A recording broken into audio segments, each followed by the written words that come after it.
Hello everyone, so today I would like to tell you about the history of cannibalism. But first thing first, I want to ask you, have you ever eaten a human flesh? Well, I hope the answer is no, I haven't. But if you don't, I'll ask you to stay away from me because I don't want to be eaten. So yeah, cannibalism. Cannibalism is the act of consuming another individual of the same species as a food. So for example is the one that we mentioned earlier. You eat me or something like that. And talking about cannibalism, especially if you are Indonesian, have you ever heard of Sumanto? Well, if you did, what did you know about him? Well, sure, that's a lot of fact about Sumanto. So yeah, Sumanto is Indonesian cannibal that stole 3 bodies from cemeteries and then cooked and ate them. But not only eating it by himself, he also shared it to his family and his neighbor. So that's such a kind/bad act at the same time.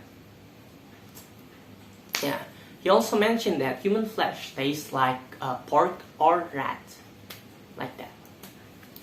Back to the topic. 15th century Europeans believed they had hit upon a miracle cure, a remedy for epilepsy, hemorrhage, bruising, nausea, and any other medical ailment. This brown powder could be mixed into drinks, made into salves, or eaten straight up.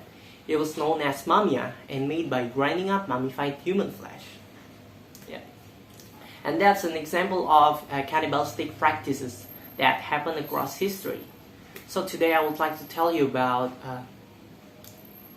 how does cannibalism happen, how common it is, etc. But first we're gonna talk about the term. The word cannibal dated back from the time of Christopher Columbus. In fact, Columbus may even coin it himself. After coming ashore on the island of Guadeloupe, Columbus' initial reports back to the Queen of Spain, Queen Isabella, described the indigenous people as friendly and peaceful. Though he did mention of rumors of a group called the Caribs who made violent raids and then cooked and ate their prisoners. In response, Queen Isabella granted permission to capture and enslave anyone who ate human flesh. And when the island failed to produce the gold that Columbus was looking for, he began to label anyone who resisted his plundering and kidnapping as a Caribe. Somewhere along the way, the word Carib became cannibal and then cannibal, first used by the colonizer to dehumanize indigenous people. So, the term itself comes from an account that wasn't based on hard evidence, but cannibalism does have a real and much more complex history. It has taken diverse forms, sometimes as with mumia, the one that we mentioned earlier. It doesn't involve recognizable part of human body. And the reason for cannibalistic practices has varied too. Somewhere across culture and time period, there's evidence of survival cannibalism, when people living through a famine, siege, or ill-fated expedition had to eat the bodies of the dead or starve to death themselves. But it's quite common for culture to normalize some form of eating human flesh under ordinary circumstances. And because of false accounts like Columbus's, it's difficult to say exactly how common cultural cannibalism has been.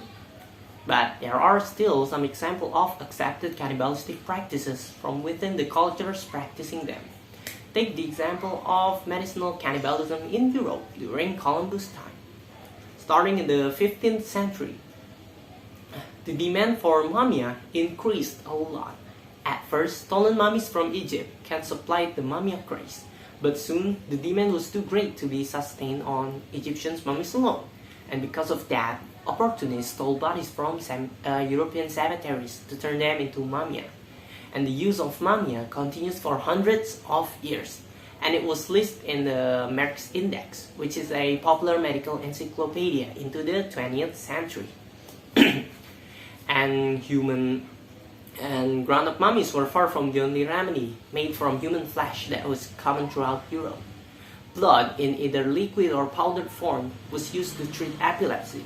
Meanwhile, human liver, gallstone, oil distilled from human brain, and pulverized heart were popular medical concoctions. In China, the written record of socially accepted cannibalism goes back almost 2,000 years, and one particularly common form of cannibalism appears to be filial cannibalism, when adult son and daughter would offer a piece of their own flesh to their parents. This was typically as a last-ditch attempt to cure a sick parent and wasn't fatal for their offspring, and it usually involved the flesh from the thigh or less often a finger. Cannibalistic funerary rites are another form of culturally sanctioned cannibalism. Perhaps the best known example comes from the Fore people of New Guinea. In the mid-20th century, members of community would, if possible, make their funerary preferences known in advance. So sometimes they invite family members gathered to consume the body after death. Tragically, though this ritual to honor the deceased, but it also spread a deadly disease known as kuru through the community. The conclusion. After all what I said, what does it mean? Well, between the fictionalized stories, very viable practices, and the big gaps that still exist in our knowledge, there is no one history of cannibalism. But we do know that humans has been eating each other, volunteering themselves to be eaten, and accusing others of eating people for millennia. And that's the end of my presentation. Hope you like it, and I hope you don't be a cannibal. Thank you.